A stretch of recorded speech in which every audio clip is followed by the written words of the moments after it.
If you're 16 to 30 years old, you need to watch this video. It's very, very important.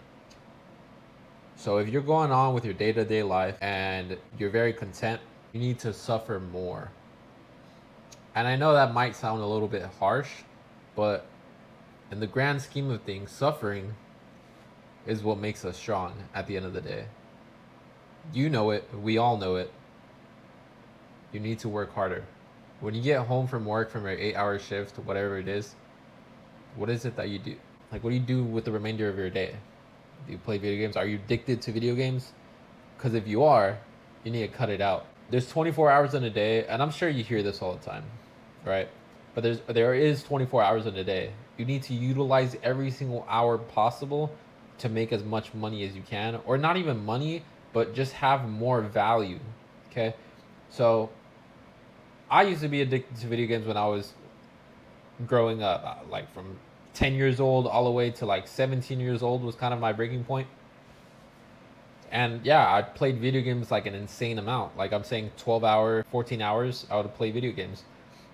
And the thing about this, it's very, very unhealthy. You're not eating, you're not drinking an adequate amount of water, you're definitely not going to the gym. Everything about it, it's just terrible. Because the thing with video games, it just sinks you in and you don't think about anything else but that video game. Which is cool because I think video games do give you, I think there are pros to video games, but I think it's good to develop those traits of learning how to play video games when you're young and then just completely quit it when you're done. Because I think you do actually learn important skills in the real world when playing video games when you're young. But once you learn those skills, then okay, just cut it off when you're, working or whatever. But video games, the way I was able to kind of cut my addiction, I quite literally, I thought to myself, well, it was around the time when I started being really, really good with my money. So every single dollar that I had in my bank account and it's just sitting there, it could be getting invested, right? Or every single purchase that I make, like $50 here, $100 there, and it wasn't really a necessity, it was kind of a want. I'll give you an example. Let's say this someone bought a case for $100. Is this really giving you $100 worth of value? Because when you think about it, those $100 could have made you an additional $100 if you just invested it in the market, or even more as it sits in the market and you just wait for it to grow. But you do that over time, and these small little purchases, instead of purchasing it for your own benefit, every single dollar, instead of spending it, I just invest it. It's just so much better. And I love seeing my number go up. The numbers, the charts, I love it. When I see my money grow, I love to see that. I'd much rather see that than have an item that I might use for a week and then not even use it anymore. But going back to what I was saying, it was around that time when I started thinking like that about money, is when I stopped playing video games. Because video games, now you're talking about your time, you're not talking about your money, but it's kind of it's kind of correlated. It actually is correlated a lot. Every single hour that you're awake for, you want to have some kind of value in some kind of way, shape, or form. You don't really want to waste time.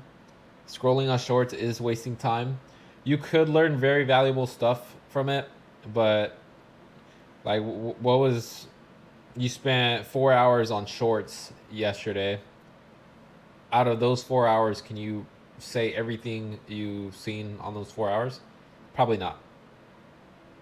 So those 4 hours, you could have picked up that extra shift, or you could have did that overtime and made an extra 50, $100, because it's better than just laying around and watching shorts and letting your brain rot, right? So I strongly believe every single waking hour you have to Just stay disciplined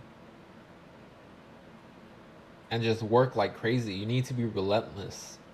You need to be relentless, especially in this modern day of age. It's mandatory. You need to work 50 hours a week in order for you to stay afloat. I mean, I guess everyone's situation is different, right? But 40 hours a week just doesn't cut it. It doesn't. Doing 50 hours a week, I don't know. It depends on how you manage your expenses, obviously, but I want to do all the overtime so I could just invest it all and then watch my money grow. Because if I don't do that, and if I'm just doing 40 hours, what am I going to do for those extra 10 hours I was working for? Seriously, think about it. What are you going to do? I mean, you could spend time with family, but then are you making money from that? No, you're not. Is it nice? And see, that's kind of I mean, it's kind of messed up. It really is messed up. But I mean, you need to cut people off in some kind of way.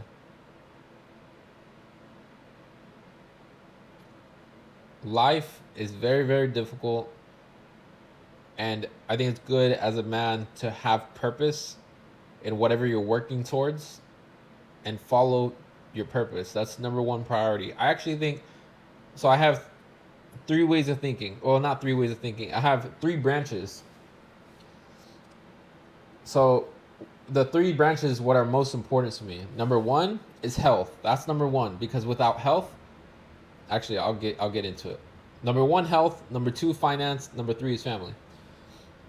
So number one is health, because without health, you can't have number two, money, because I mean, if you're pretty much extremely unhealthy, you're not going to be able to walk.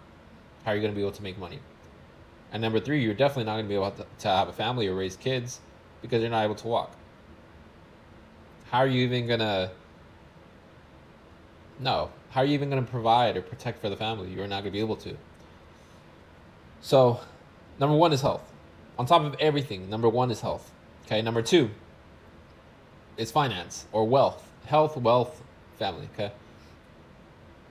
Number two is wealth, because without wealth, how are you going to provide for your family? And then without wealth, how are you going to be able to support your health? You need money to buy groceries, right? You need money to buy food. And number three is family. Family comes after all of that, because now you have one and two.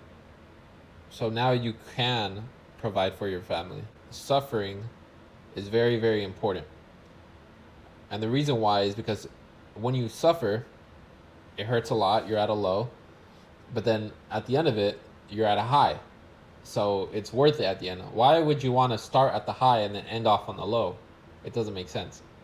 Starting off on the high, let's say drinking, right? And then you're ending off on the low, being hungover and unhealthy, right? Why would you want to end off like that? Is the emotion of being happy really worth it?